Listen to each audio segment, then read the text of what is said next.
And panas juga tengok yang sebelah you tu, garangnya. Kita tak payah cerita merangkak di sana, tak payah.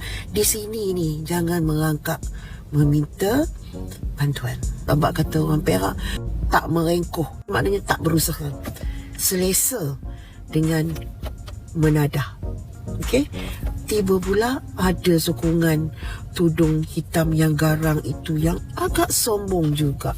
So jangan contohi dia lah. Kalau betul you ada sedikit tersentuh dengan apa yang berlaku ini, amat baik.